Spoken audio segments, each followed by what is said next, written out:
हो लाल उठोड़ी जनी आहा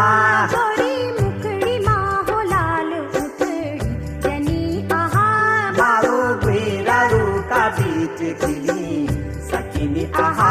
मारो गुरारू का बीच खिली सकिनी आहा